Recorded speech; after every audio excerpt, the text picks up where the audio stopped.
എൻ്റെ മോള് 3ാം ക്ലാസ് പഠിക്കുന്ന കുട്ടിയത് എല്ലാവരും ഹെൽപ്പ് ചെയ്യണം ഞങ്ങളെ. 30 ലക്ഷം റുപ്യ വേണോ ഉള്ള സർജറിക്ക്. മൊബൈലിക് ജെറാമിക് എന്ന് പറഞ്ഞ ഒരു അസുഖമാണ്. കഴിവുള്ളവരൊക്കെ ഞങ്ങളെ സഹായിക്കണം. എൻ്റെ പൊന്നുമോൾ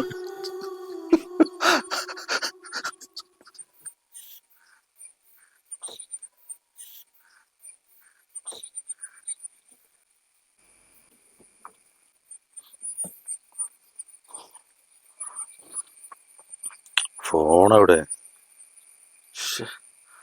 മാളുവാ, ഇപ്പോളോട് ഫോൺ എടുത്ത് കളിക്കരുതെന്ന് പറഞ്ഞതാ. അവനോട് ഫോൺ എടുത്ത് കളിക്കരുത് അറിഞ്ഞില്ല? ഏത് നേരം ഫോണ് പോയി പുസ്തകം തിരിച്ച് പഠിക്കാനൊന്നുമില്ല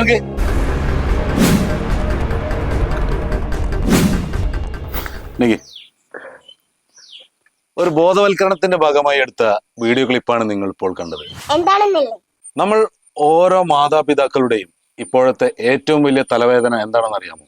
കുട്ടികളിലെ മൊബൈൽ ഫോൺ ദുരുപയോഗം. 2019 കോവിഡ് എന്ന മഹാമാരിയുടെ കാലഘട്ടത്താണ് കുട്ടികൾക്ക് പഠനാവശ്യത്തിനായി മൊബൈൽ ഫോൺ നിർബന്ധിതമായത്. പക്ഷേ കുട്ടികൾ അതിന്നും തുടർന്നു കൊണ്ടിരിക്കുന്നു എന്നുള്ള ഒരു ഭീകരത നമുക്കറിയാം.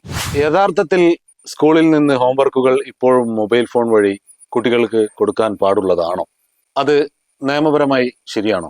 കുട്ടികൾക്ക് ശാരീരികമായും മാനസികമായും ഉണ്ടാകുന്ന വൈകല്യങ്ങൾക്ക് മൊബൈൽ ഫോൺ ഒരു വില്ലൻ തന്നെയാണ്.